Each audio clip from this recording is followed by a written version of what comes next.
Praise God. Let's declare Luke 4, verse 18 to 19. The Spirit of the Lord is upon me, because He has anointed me to preach the gospel to the poor. He has sent me to heal the brokenhearted, to preach deliverance to the captives and recovering of sight to the blind, to set at liberty the bruised, to preach the acceptable year of the Lord. Let's declare GA1 culture. I am a blessing. I am anointed. I am a deliverer. I am a good follower. I don't destroy, I build. I am not seasonal. I appreciate everyone, everything. I am part of something big. I am partnership with Christ. I'm not extreme. Tayo po lahat yung mga pumikit tayo manalangin. Oh Heavenly Father, we worship you, O God. We adore you. Salamat, Panginoon, sa iyo pong gagawin ngayong oras na ito. Kami po ay linisin ng iyong banal na dugo. Panginoon, kung meron pa pong hadlang upang hindi po namin maramdaman, maranasan, mapuno ng iyong salita ngayong oras na ito, patuloy kami nagpapasiyas at nagpapalinis sa banal na dugo ng Panginoong Hesus. And Lord God, we also declare forgiveness, Panginoon, sa lahat ng mga tao na nagkasala sa amin. Lord, ngayong araw pong ito, ngayong oras na ito, we're expecting, God, for more of you and less of us. Lord, ang iyong pong salita, after this preaching, mas makikilala ka namin sa Espiritu katotohanan, mas mamahalin ka namin, Panginoong Hesus. At Lord God, we pray and we declare, bawat tanong ay masasagot, bawat kulang ay mapupuno. Lord, we pray and we declare your victory and the defeat of the enemy. Salamat po sa iyong pinakamataas na papurit pagsamba. In Jesus' name, everybody say, Amen and Amen. Palakpakan nga po natin sa Lord. Praise God. Sabihin mo sa iyo, nasa kaliwat kanan, tingnan mo ang paligid. Kailan ka mag-i-invite? Ano? Ayan. Sabihin mo sa iyo, nasa kaliwat kanan. Sabihin mo, pwede ka bang mag-invite? Ano? Pinadami natin ang ating mga upuan para po by God's grace ay tayo ay mag-multiply. Praise God. Sabihin mo sa iyo, nasa kaliwat kanan, kung yung A-group leader, nasaan ang mga anak mo? Yeah. Praise God. Nandito ba ang inyong mga A-group? Taas ka ang kamay ng A-group leader na nandito ang kanyang anak. Wow, praise God. Madami. Okay. Let's start. Tayo po ngayon ay still, for this whole January, we are on the theme of new things, new assignment. Mga bagong bagay at mga bagong ipapagawa ng Diyos sa atin. Ako po'y masaya. Bakit? Ang salitaan ngayon ng JA1 Taal people ay assignment. Lagi nang ako'y may assignment kay Lord eh. You know what? Ibang heart. Alam, it is very clear na merong pinapagawa sa kanilang Panginoon. Amen? And also, ako'y masayang-masaya. Bakit? Dahil ang JA1 Taal ay nakakaranas din ng mga new things. Amen?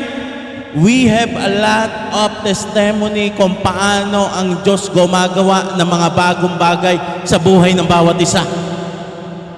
Alam nyo, next Sunday, meron akong mga ite-testify. Hindi ko muna siya ite-testify ngayon. Next Sunday na. Dahil yun ay matindi. It's a part of our series. Next Sunday, maraming mga patotoong ginawa ang Diyos sa buhay ng bawat isa. Amen? Pero papahapyawan ko na, ito lang din pong week na ito, meron po tayong anointed professional na na-promote sa trabaho. Amen? Yung last year, January, pagpasok niya, nagkaroon siya ng promotion. Tapos, itong week na ito, ibang tao naman, nakaranas din ng promotion. Amen? New things, new assignment. Ang daming ginagawa ng Diyos. Tignan nyo yung labi natin ngayon. Bagong bagay yan. Sino na nakapagpa-picture, mamaya, encourage you. Kahit kayo ay dito lang sa stage lagi, ngayon, ang labi natin, pwede na kayong mag-picture dyan. Amen? At alam niyo ba, ang labi natin, sa paganda pa yan, lalagyan natin yan ng tambayan, kapihan. Amen? Praise God. Pag pumunta kayo sa labas, makikita nyo, hindi na purong gray. Meron ng mga berde. Meron ng mga halaman. Alam nyo, sa biyaya ng Diyos, marami po tayong mga member na nagdadala, na nagtatanim, literal na tanim. Ang dalay literal na halaman. Yan, paglabas nyo mamaya dyan, napakaganda. Sa lahat to na nagpapadala ng kailang halaman, salamat ho. Maya-maya meron na tayong garden dyan sa labas. Palakpakan nga natin si Lord. Praise God. Grabe ang ginagawa ng Panginoon. Next week, pag-pray nyo sa biyaya ng Diyos, nasira yung TV natin. Yung ating TV diyan, nasira. Di napalitan muna ng mas maliit. Pero by next week, yung ating nasirang TV malaki ay papalitan ng mas malaki pa sa nasira. Amen? Praise God. Banda-banda riyan, itong ating projector, papalitan na yan ng malaking screen. Amen? Sinong excited? Inuunahan na natin ito ng pananampalataya.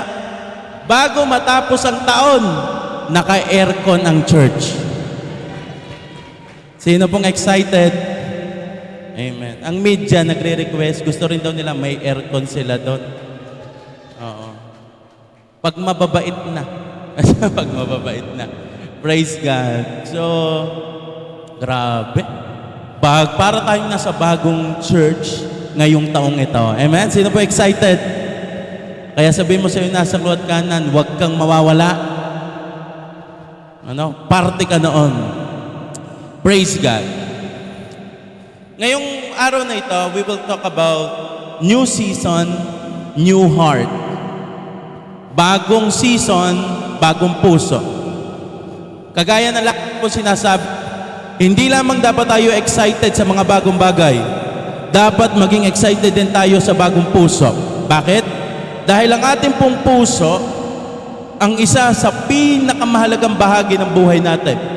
Sa physical body natin, kapag huminto ang puso, hihinto ang buhay. Bakit?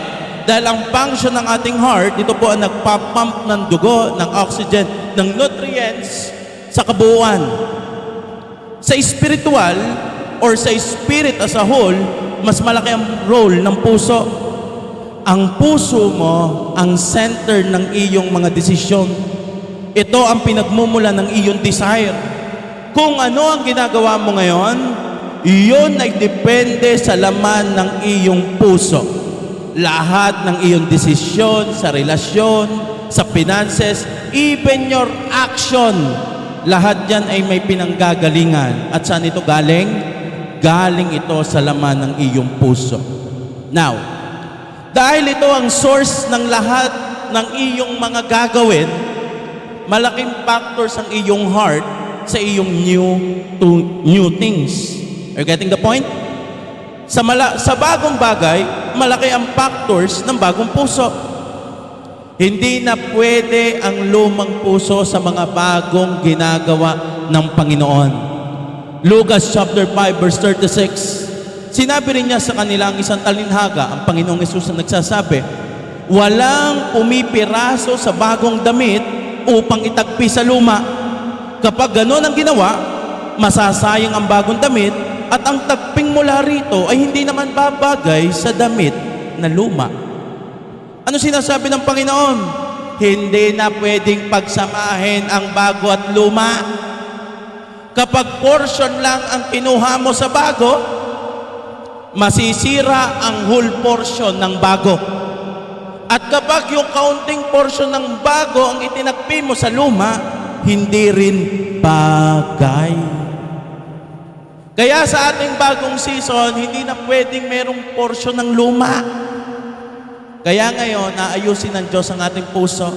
Sino ho ditong excited makatanggap ng bagong puso galing sa Panginoon? Amen? Welcome po sa inyong heart surgery. Magkakaroon ho tayo ngayon actual heart transplant. Si Lord ang doktor. Amen? Tayo ngayon ay nasa operating room. Sabi mo sa nasa luwat ka na, nag-fasting ka ga. O-operahan pala tayo ngayon. Papalitan pala ang ating puso. Okay, so, mas laliman natin. Bakit kailangan natin ng bagong puso? Una, the old heart cannot be trusted. Ang pusong luma ay hindi pwede pagkatiwalaan. Kagaya po ng sabi ko, ang puso natin ang pinaka-core ng ating desisyon. Lahat ng meron sa atin, yan ay nanggagaling sa ating puso. Pero, remember this, ang puso ay hindi laging patungkol sa feelings. We made a lot of mistakes dahil sa pagsunod ng follow your heart. Alam niyo huga, sa daming napapahamak sa advice ng follow your heart. Sabi mo sa iyo nasa likod kanan, parang kasama ka doon. Ano? Sa daming napapahamak sa advice na yan. Ano sinasabi? Basta masaya ka, basta wala kang tinatapakan na tao, basta gawin mo, gusto mo yan eh. Kaya minsan, ang daming mga mistake na nagagawa because of that trend. Just follow your heart. At alam niyo ho ba kung bakit mabilis sundin ang puso? Dahil, bakit nagtetrend yung follow your heart? Dahil mas madaling sundin ang puso kaysa sumunod sa Diyos. Kaya maraming, yun na yun. Hindi na ako makikinig ng ibang advice. Narinig ko na, gusto ko marinig. Follow your heart. Kaya minsan pag tayo magpapa-advise, sa tunay, pag tayo mayroong mga desisyon, bago pa tayo pumunta sa isang tao, meron na tayong gustong salitang marinig. Are you getting the point? In our parang ako'y magpapaalam, pero deep inside, ang gusto mong sagot ay payag ka. Nagigets niya? Pupunta ka sa magulang mo, ikaw ay gagala. Alam mo na agad, yun lang ang gusto mong sagot ng iyong magulang. Na dapat ang sagot niya ay papayag. Dahil yung iba, ikaw ay against na daw. Bakit? Yun na kasi ang laman ng iyong puso. Mas madaling sundin ang puso kaysa sa Diyos. Bakit? Kasi ang puso laging kakampi ng sarili. Hello? Pansin nyo, pag nilaman na ng puso, gusto na agad makuha. Pag nilaman na ng puso, nababago na ang priority. Kaya mas madaling sundin si self. Bakit? Or si heart. Dahil ang puso gusto ng comfort, correction, ayaw. Ang puso, laging gusto siyang masusunod. Ang puso, ang ating old heart, bawal yan i-correct. Bawal dyan magsabi ng merong mali sa iyo. Kaya kapag ang tao, nagkaroon na yan ng laman sa kanyang puso, na yun na, naku, makikita mo, gagawin na yan ang lahat. Anything na sabihin mong against do sa desire niya, nagiging defensive na yan. Lahat ng sasabihin mo na against sa gusto niya at nilalaman ng puso niya, it's either i-reject niya, ayokong pakinggan yan. Bakit? Meron na laman ng puso or it's either tingnan niyang personal attack. Ako lagi na nitong inaaway. You're getting the point? Wala na may nakaposisyon na sa puso Kaya lahat ng sabihin ng against dun sa laman ng puso niya, yun na yun. By nature, ganito ng tao dinescribe or ganito ng Diyos dinescribe ang puso natin. Jeremiah chapter 17 verse 9. Sino makakaunawa sa puso ng tao? Ito'y mandaraya at walang katulad. Wala ng lunas ang kanyang kabulukan. Very clear. Sabi mo sa iyo nasa kaliwat kanan, hindi pwedeng pagkatiwalaan. Ito'y mandaraya. It's the Bible describe. Ito'y mandaraya at walang katulad. Magaling manloko ang puso natin. Kaya kung mapapansin nyo, those people who always follow their hearts, sinusunod lagi ang laman ng kailang puso. Kahit na alam ng mali, ay pinipili pa rin magsinungaling. Wala na nakaposisyon na sa puso Pag lagi ng pusong inuuna, sa galing na ng mga yan magdahilan. Tapikin mo na sa kaliwat kanan, hindi ikaw yun. Alam mo yun, kahit anong explain mo, magaling, iliko-liko. Alam mo, ma-prove lang na tama ang kanyang nilalaman ng kanyang puso. Ang taong sinusunod ang kanyang puso, yung kanyang old heart, may sariling version ng truth. Kausapin mo ng obvious na sala talaga ang ginagawa. Dahil nga nilaman na ng puso, sasabihin sa'yo, si Lord ay loving, forgiving. Are you getting the point? Sometimes, dahil nakaposisyon na ang desire sa puso, kahit naiintindihan ng gospel, alam na ang truth, alam na ang spiritual, ano sasabihin? Di, okay lang to. Okay lang to. Why? There's something wrong sa puso. Minsan lang to, YOLO, you only live once. Just follow my heart na lang. Ganun na lang din naman. There's something sa puso. Ang sabi ng Bible, ang puso'y mandaraya. Kaya mahirap pag meron nakaposisyong mali sa puso. Marunong mag-justify ng mali. Bakit? Dahil si self, gusto agad niyan advance. Gusto agad niyan mapil ang joy.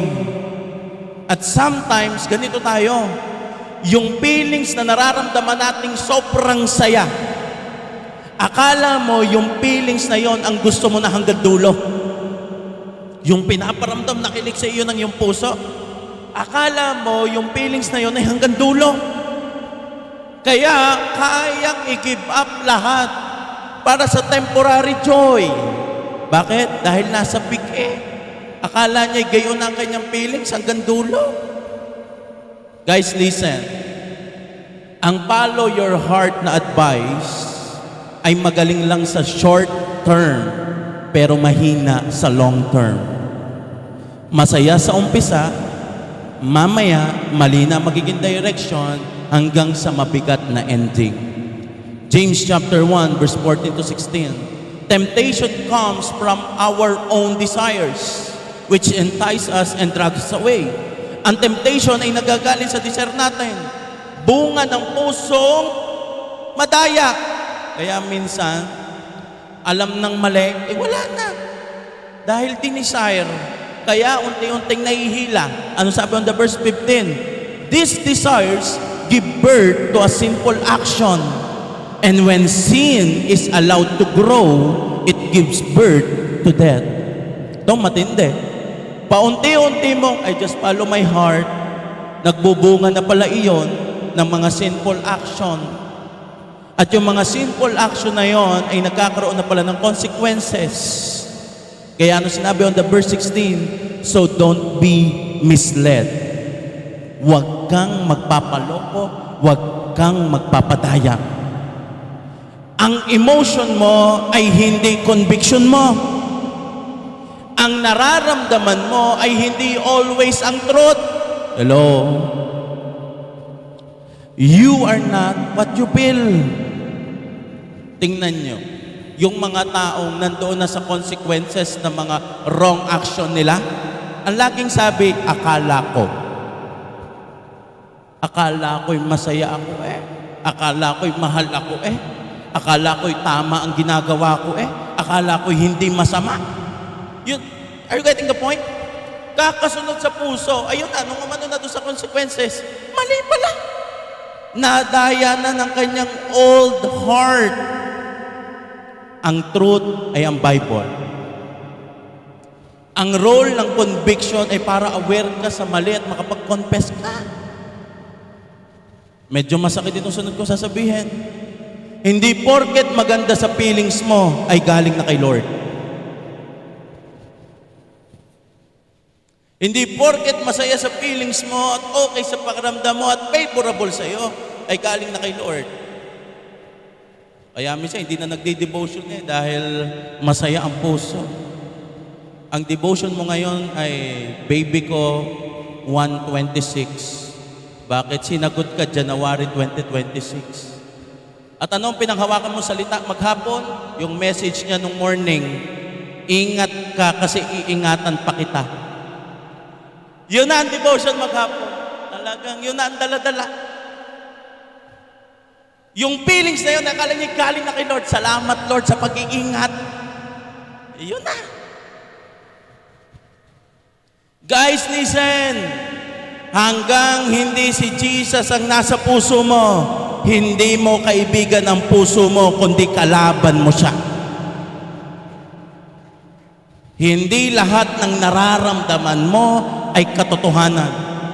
Hindi lahat ng gusto mo ay kalooban ng Diyos. Kung noong 2025, masyado ka nang nadala ng follow your heart. Ngayong 2026, ito ka na ngayon, not my will, but yours be done. Amen? Kung dati ikaw kung ano laman ng iyong puso, yun ang iyong gagawin. Ngayon 2026, Lord, hindi. Not my will, Lord. Hindi ang kalooban ko, kundi kalooban mo ang maganap sa buhay ko. Now, mas laliman natin. Ngayon tinurukan na kayo ng pampamanhid. Kaya bubuksan na kayo ngayon. Number 2, God can give you a new heart. Ang Diyos ay kayang bigyan ka ng bagong puso. Nakita na natin na ang puso natin ang sentro ng pagkatao natin. Isip, desisyon, intention, ugali. Kaya sabi ng Diyos, bibigyan ka na ng bagong puso.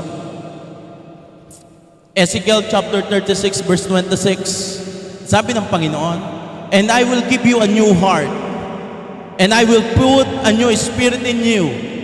I will take out your stony, stubborn heart, and give you a tender, responsive heart. Sino ngayon ang gusto ng bagong puso na galing sa Panginoon?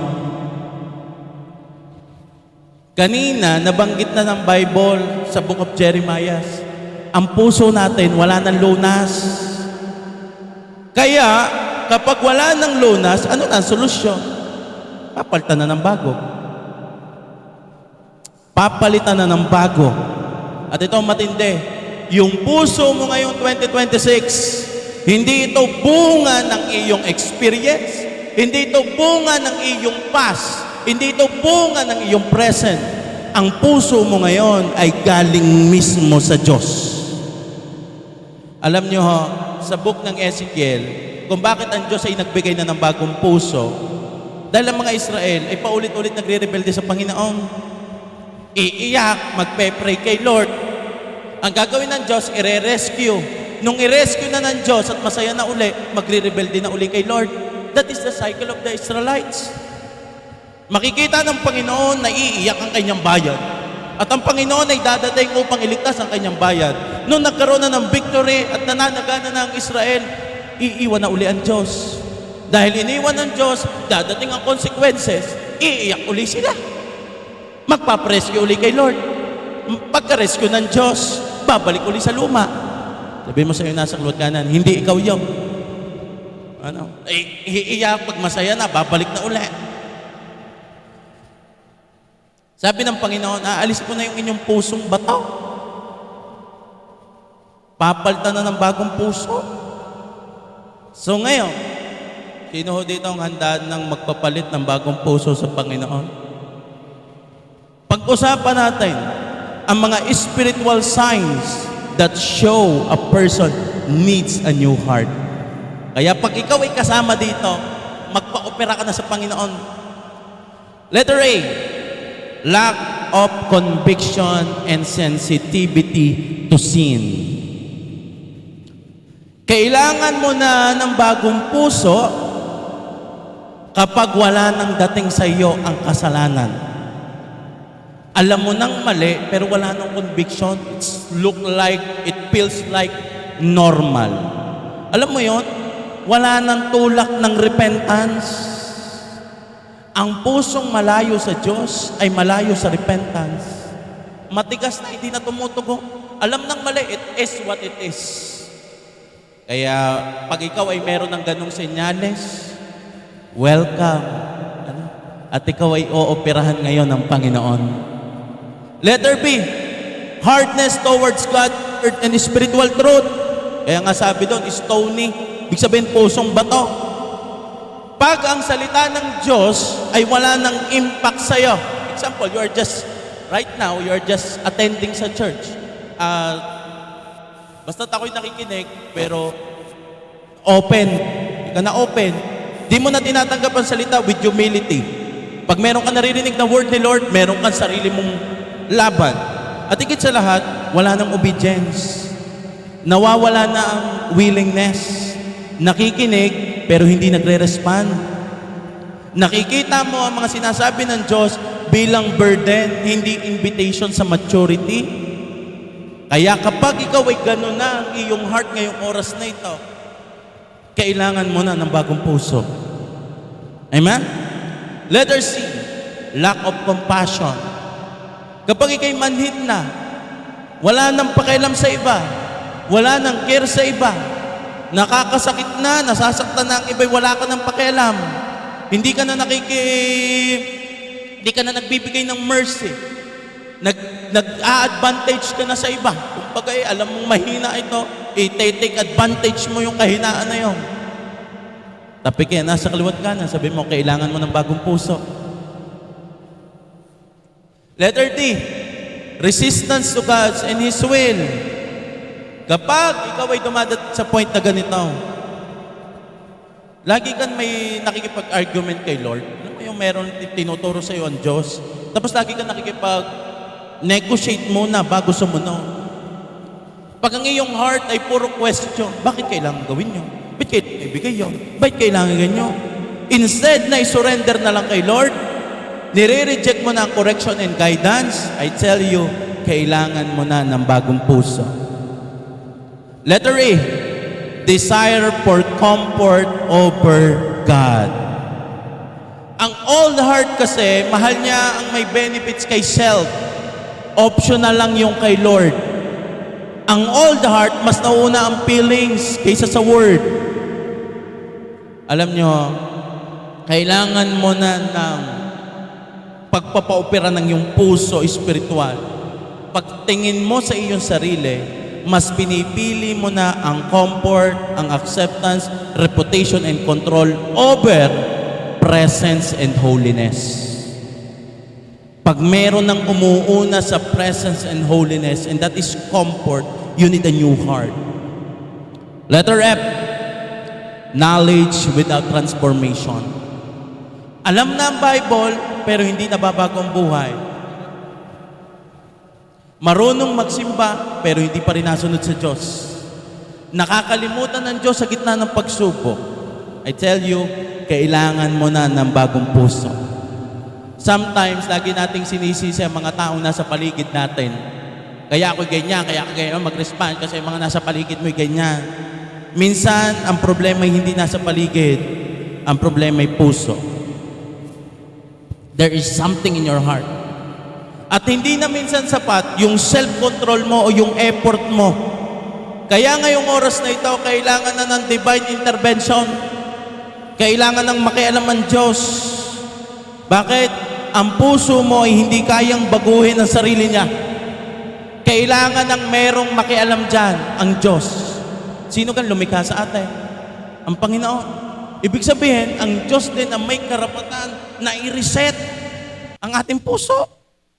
At ito ang good news. Kayang-kaya kang bigyan ng Panginoon ng bagong puso. Kung sa tingin mo, Pastor, ako po yung kasama doon. Hindi nga umabot ng F. Siguro ilampas pa doon ang mga senyales na ako ay na kailangan ko na ng bagong puso. Praise God. If you are humble enough na aminin na kailangan mo ng bagong puso, may pangako ang Diyos, bibigyan ka niya ng bagong puso.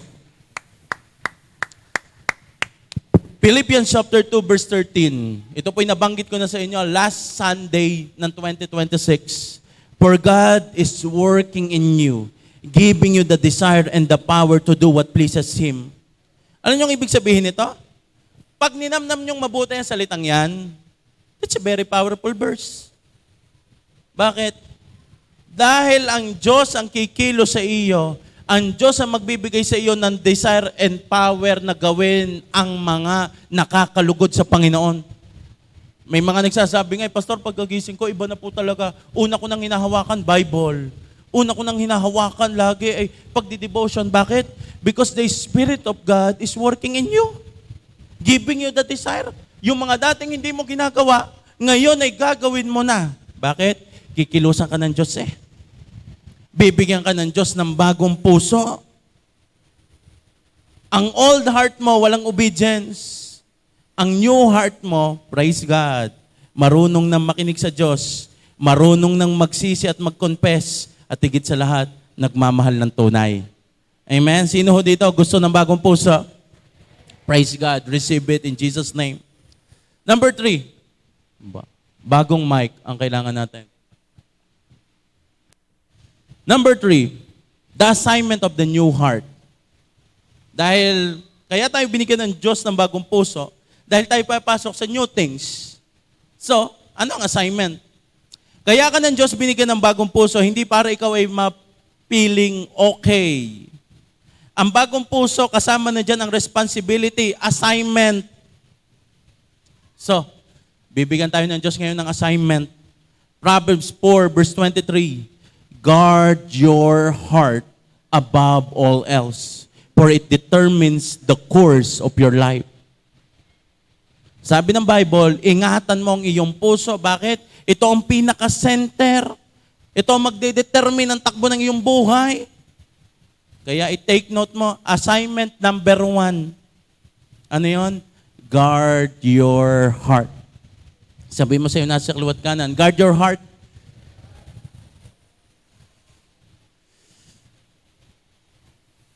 Ang bagong puso ay binigyan ka ng Diyos ng kakayanang piliin ang kalooban niya.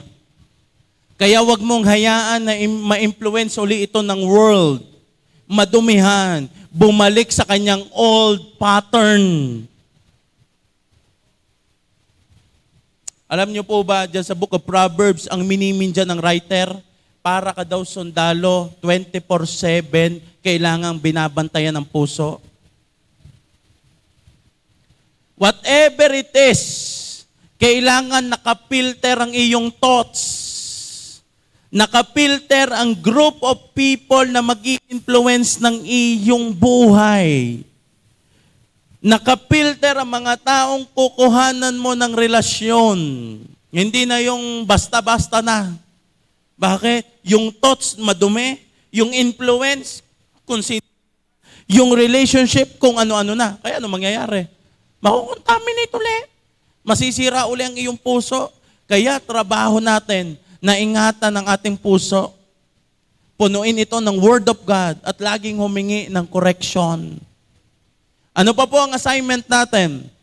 Matthew 22 verse 37 to 39. Tinanong kung ano ang pinakamahalagang command. Ito ang sagot ng Panginoon. On the verse 37, Jesus replied, "You must love the Lord your God with all your heart, all your soul, and all your mind." 38.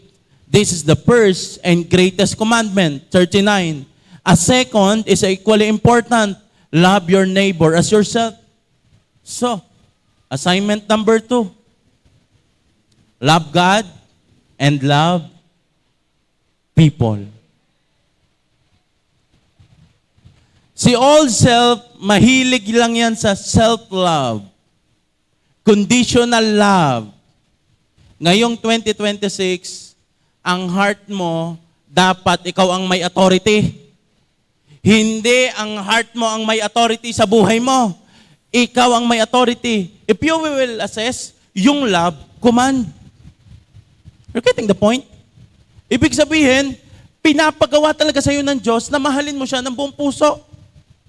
Ang puso pala ay kayang turuan, kayang itama, kayang lagyan ng priorities. Are you getting the point? Hindi ang puso ang lagi sinusunod. Ang puso nga dapat ang inuutusan. Kaya this 2026, buong puso mong mahalin ang Diyos at ang iyong kapwa. Kaya everyday, lagi mo ikukumand ang iyong puso. Mamahalin ko ang Diyos ng buong puso. Lagi ikukumand ang heart. Pag medyo napapalayo na ang puso, kaunti kay Lord, ibalik uli agad ang puso. Ikumand uli agad ang puso. Amen? Now, papasok na tayo sa exciting part. Ano daw po ang role ng new heart sa new season? Bakit mahalaga ang bagong puso sa mga bagong bagay?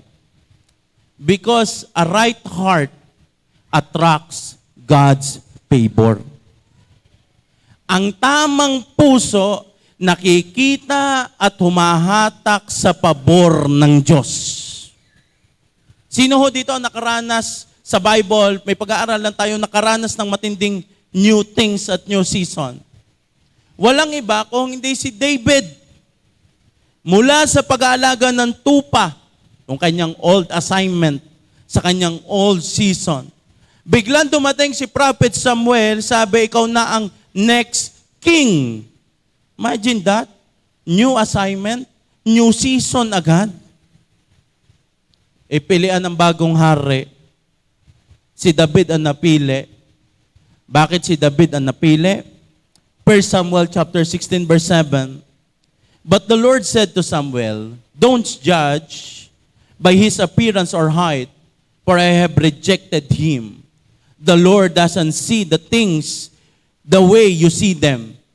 People judge by outward appearance, but the Lord looks at the heart.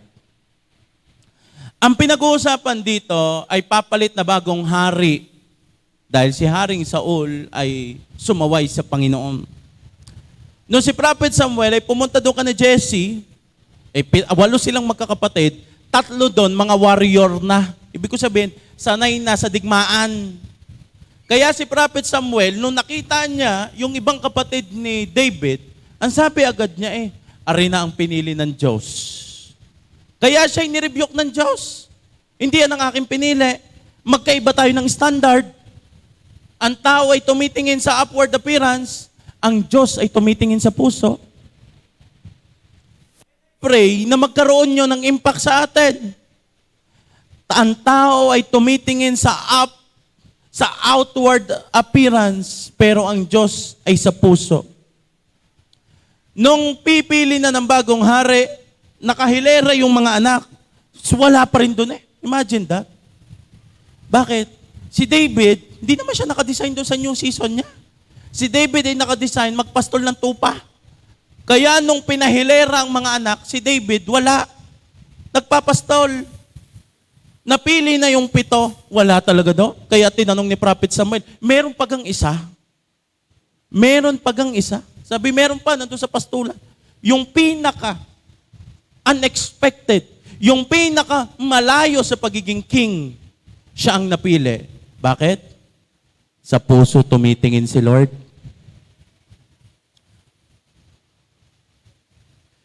Si David ay hindi malakas, pero tama ang puso sa harapan ng Diyos. Kaya ikaw na naghahanap ng bagong season, new things and breakthrough ngayong taong ito, position mo ang iyong sarili sa pinakatamang posisyon. Ano yon? Tama ang puso sa harapan ng Diyos. Pag tumama ang iyong puso, this is my declaration. 2026 is your promotion season.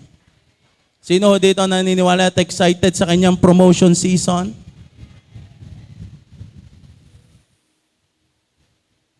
Pwedeng kagaya tayo ni David.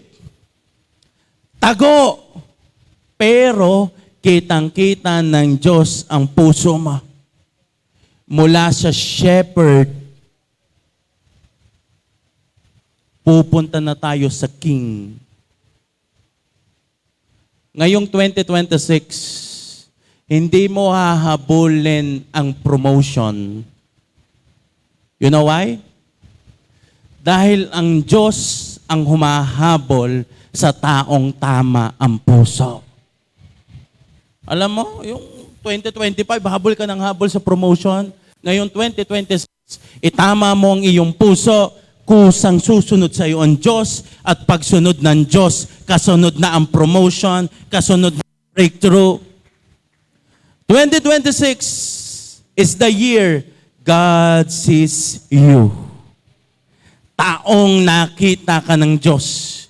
Alam mo, ngayong taong ito, ako'y naniniwala, yung parang ikaw ay nauhuli na, parang walang napili sa iyo, parang ikaw ay hindi laging kasama sa list. Well, ngayon 2026, nakikita ka ng Diyos. Lahat ng iyong effort, lahat ng iyong ginagawa. 2026, your private obedience becomes public promotion. Sino excited nun? Yung mga tahimik mong ginagawang paglilingkod, ilalagay ka ng Diyos sa napakatindi. Oy, excited sa mga testimony next Sunday kung paanong yung ginawang tahimik ng mga nakaraang taon, you serve the Lord, you keep on, tanim ka na ng tanim, serve ka na ng serve, pray ka na ng pray, lahat ng ginawa mo in private. I tell you, ipo-promote ka ng Diyos at ipapakita yan ng Diyos. Ang iyong secret obedience ay merong public reward. Taon na maraming ipagkakatiwala sa iyo ang Diyos. Imagine this, from tupa to nation. Ang laki ng gap. Pero ito puso ang naging labanan.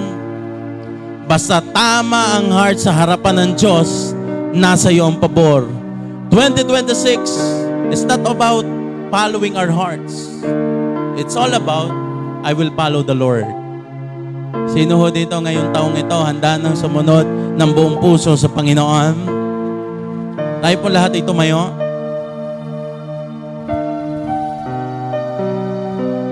We want a new heart from the Lord. But don't worry. Maybe ikaw ay nag-expect ng nagpe-pray ka kay Lord na ng paulit-ulit.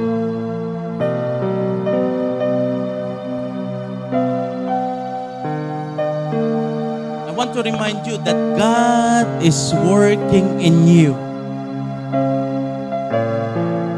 Ngayong oras na ito, tayo ay magpapa-opera ng ating puso.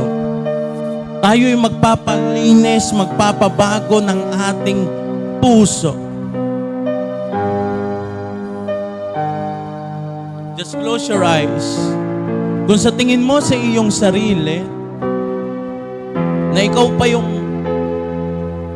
kailangan ng palitan ng bagong puso, just close your eyes and allow the touch of the Holy Spirit.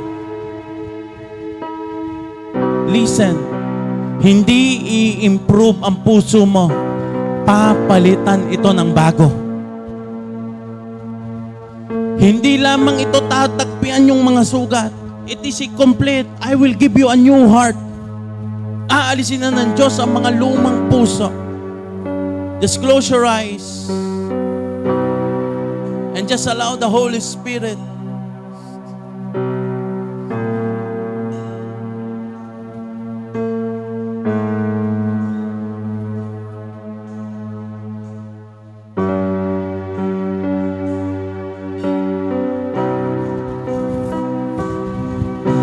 Standing in awe of your grace, setting my feet in your ways, entering into your presence, to behold you face to face. Come on, just close your eyes. And I pray and I declare ngayong oras na ito, Lord, baguhin mo, Lord, ang aming puso. Lord, baguhin mo, Lord, ang aming buong pagkatao ngayong oras na ito. In your embrace, unfailing love that surrounds me.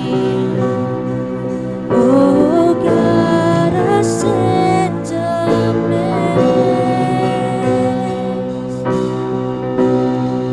My Jesus, my Lord, you're the love of my life. Wherever you go, wanna be by your side. No longer I, but Christ living in me, serving you for all eternity. My eyes set on you in this race that I run. No longer my ways, let your will be done. Make me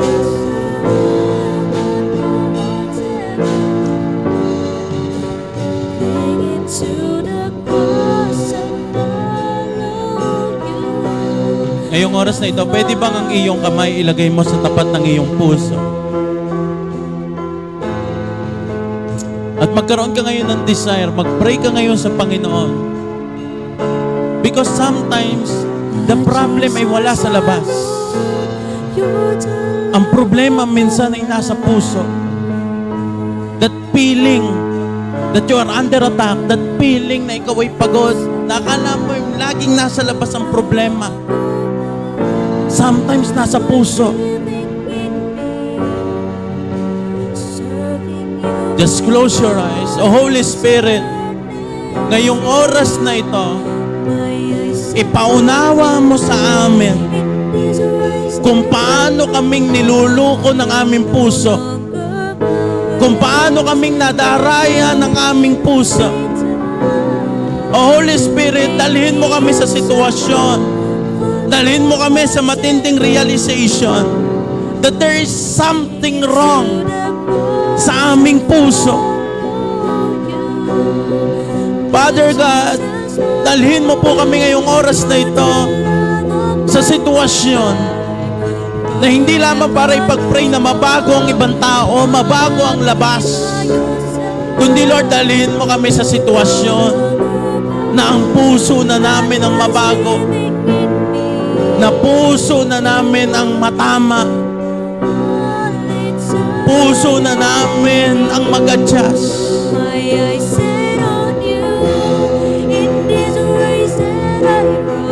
Come on, just allow the Holy Spirit accept the correction, the rebuke, the guidance of the Holy Spirit right now. Ang banal na Espiritu ay kinakausap ka, telling you everything, that there is something wrong in your heart. Something wrong. Hindi mo yan pwedeng sundin. Mandaraya yan. Wala na yung lunas.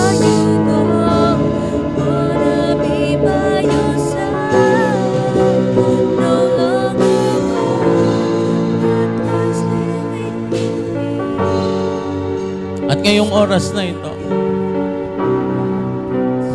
para sa mga taong umaamin that there is something wrong sa kanilang mga puso, that there are signs na yung kailang all the heart ay corrupted na. Today, papalitan ng Diyos ang iyong puso. Have a desire right now. Have a desire. Lord, palitan mo po ang puso ko. Pusong sensitive, pusong magagalitin, pusong manhid, pusong hindi nasunod, pusong ma-pride, pusong wounded, pusong may mga dinadala. Lord, right now, I declare, ikaw na umaamin na kailangan ng bagong puso. Sige, ilagay mong iyong kamay sa iyong puso. I pray, Holy Spirit, i-touch mo po ang aming puso. God is working in you. God is working in you. Lord, I pray, bigyan mo po ang bawat isa ngayong oras na ito ng bagong puso. Bagong puso na handang makinig. Puso na handang sumunod. Puso na nararapat sa bagong season at bagong assignment. God is working in you, giving you the desire, giving you the power. Come on, declare this song. Come on, declare this song. Ikaw na meron ng bagong puso, ikaw na pinapaltan ang luma at nilalagyan na ng bago. Declare this song upang magkaroon na ng change of desire. Declare.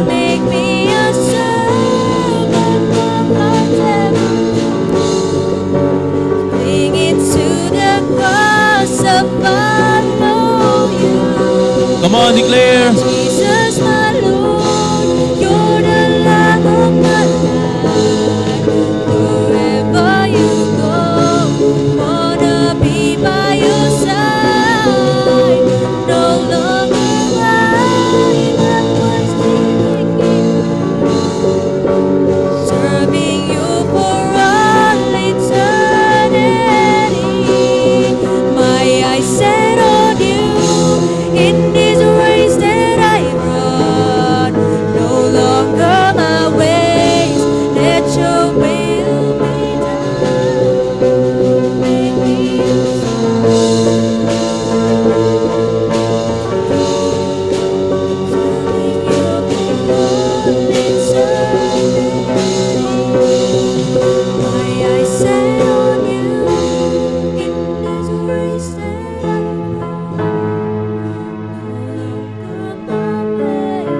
declare that song. Yan na ngayon ang laman ng iyong bagong puso. Yan na ngayon ang desire ng iyong puso. You can look at the lyrics para mas maintindihan nyo kung ano na ang desire.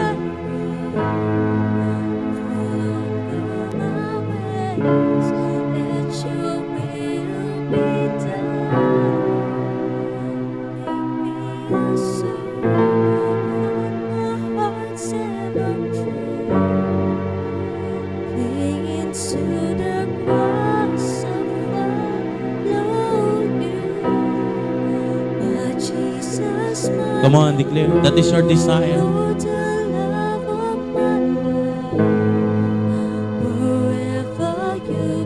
Come on, that is your desire.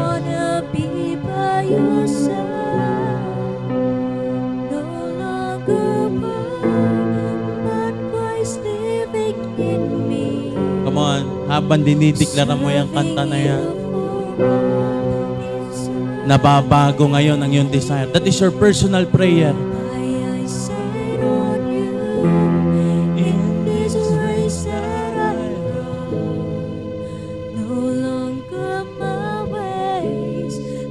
Your will be done. Make me a servant, my heart's ever true. Clinging to the cross of Come on, it is between you and the Lord. Declare that prayer. my Jesus, my Lord. You're the love of my life. Wherever you go, wanna be by your side.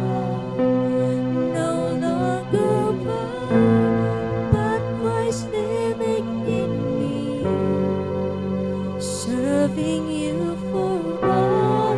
Habang dinideklara mo ang kantang yan, I want to remind you this verse. People judge by outward appearance, but the Lord looks at the heart. At you sing that song, i-align mo ang iyong sarili, itama mo ang iyong sarili, na kapag ang Diyos ay tumingin sa atin ngayong oras na ito, nakikita niya ang iyong puso, naka-align sa kanyang kalooban. Don't just declare that song. Ilagay mo talaga yan sa iyong puso. My Jesus, my Declare. Lord, you're the love of my life. Declare wherever you go. Wherever you go, wanna be by your side. Come on, declare. No longer born, but Christ living in me, serving you for all eternity. For the last time, My eyes set on you in this race that I run. No longer my ways, let your will be done. Make me a servant, my heart's ever true. Clinging to the cross, I follow you. My Jesus, my Lord, you're the love of my life. Lord, I pray and I declare, sa paglalagay mo po ng bagong puso sa buhay ng bawat isa, piniposisyon mo po ang aming mga tayo na kayang abutin ng iyong pabor.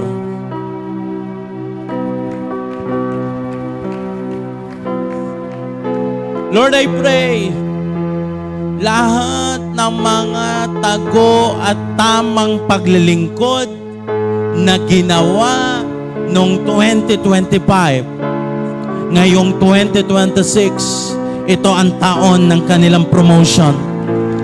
Lahat ng mga itinanim, lahat ng mga inilagay ng Diyos sa iyong puso, na ginawa mo wholeheartedly, I tell you, taon na ito ay taon na kung saan lahat ng iyong secret obedience, makakatanggap ka ng mga public reward.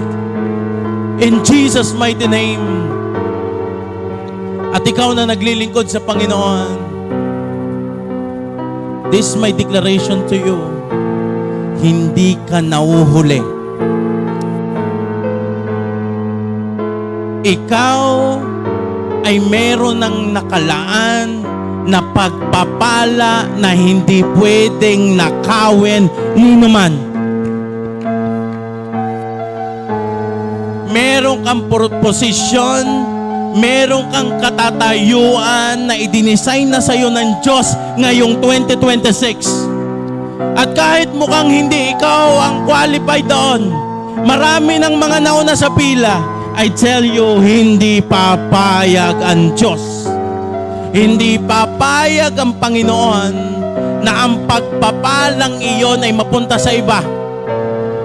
Merong pagpapalang tunay na nakalaan sa iyo na gagamitin mo sa iyong new assignment.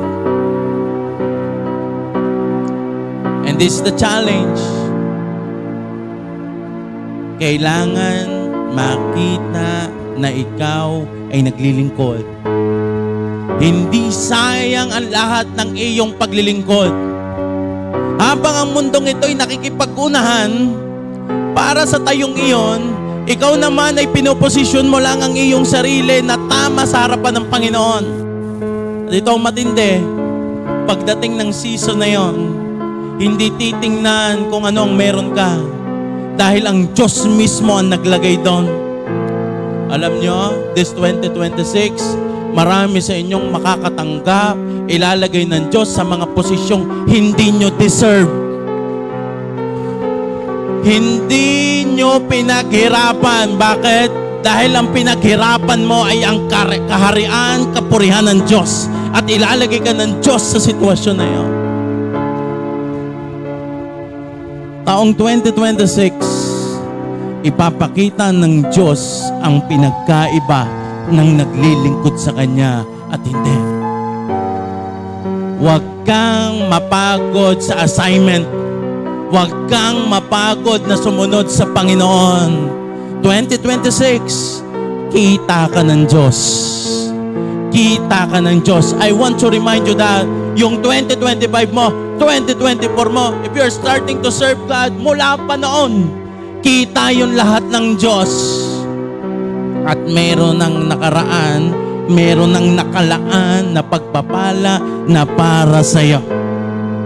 Just raise your hand. Oh, I pray, in the name of Jesus, ang bawat isa po, Panginoon, na nandito ngayong oras na ito, na itinama ang puso, nagpapalit ng bagong puso, na handa na sa bagong assignment. Just like King David, from shepherd to king, I declare promotion sa inyong buhay.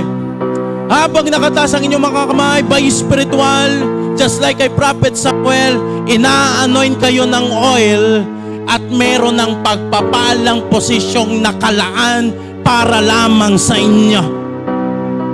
Lord, I pray, ilagay mo ang bawat isa sa lugar na kung saan makikita ang iyong glory. In the name of Jesus. In the name of Jesus.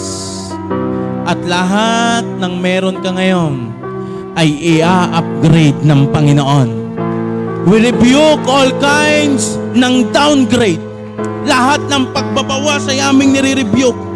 We declare increase. We declare increase. I declare, malaki na ang pinagkaiba ng buhay mo bago matapos ang taong ito. Salamat, Panginoon, sa mga bagong puso na inihanda. J. Wantal, don't forget this. Guard your heart. Guard your heart. Ingatan mong matindi ang iyong puso. Turuan mo ang iyong puso na sundin ang Panginoon ng buo. At makikita mo, hinahabol ng Diyos ang mga pusong tapat at tama sa harapan niya. At pagkasunod ng presence, kasunod ang pagpapala. Lord, I pray, ang matindi mo pong pagsama, ang matindi mo pong pagkilos ay mararanasan ng bawat isa. We are now ready. JA1 Taal is now ready to receive the promotion na natenga nung isang taon. JA1 Taal is now ready to receive the public promotion, bunga ng mga secret obedience. Lord, I pray, iba ang taong ito dahil sa bagong puso, matindi ang pagkilos mo.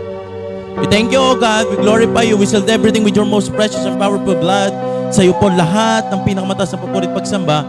In Jesus' name, everybody say, Amen and Amen. God richly bless you.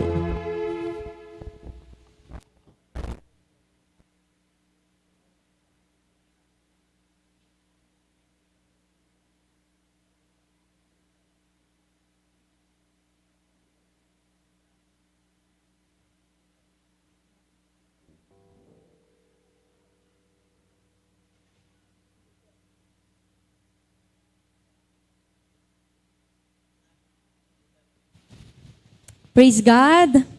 Grabe. Amen. Sino po ang super blessed sa ating mga salita na ating pong nakain po natin this morning? Grabe po si Lord at talagang ramdam natin ang new things, new season, and new assignment. Kaya naman po, ngayong oras na ito, as we also listen to the Word, tayo din po ay magbabalik ng para po sa Diyos. Alam ko po na tayo po excited sa ating pong new season, new things. The more po tayong excited ang Diyos ay the more ding excited na magbigay. Amen? Kaya po, habang po tayo nagbibigay, ay tayo po'y maging masaya at tayo po'y maging excited. Amen? Just to announce lang din po again, on February 1, Sunday po ito, gaganapin ang ating pong First Fruit Festival. After po ito ng service, sabay-sabay po tayong magdadala ng ating pong unang bunga para po sa ating Diyos. Ito po ihahandog natin kay Lord personally. So sineseparate po natin ito kasi meron po tayong ginagawa na lagi po nating inahandog sa Diyos, ang ating pong unang bunga. So ito pong first fruit, kagaya po ng mga nakaraan, kung yung tithes, ito po ay pagbabalik ng ating na pong natanggap. Ang first fruit po ay pag-o-honor sa Diyos sa mga hindi pa natin natanggap. Amen? So yung pong hindi pa po natin natatanggap for the whole year, yung unang bunga, atin na po yung ibinibigay sa Diyos. Dahil sabi nga po sa Romans 11 verse 16, kung banal ang unang tinapay mula sa masa ng harina, gayon din ang buong masa, at kung ang ugat ng punong kahoy ay banal, gayon din ang mga sanga nito. So as we are giving our first fruit din kay Lord, pinapabanal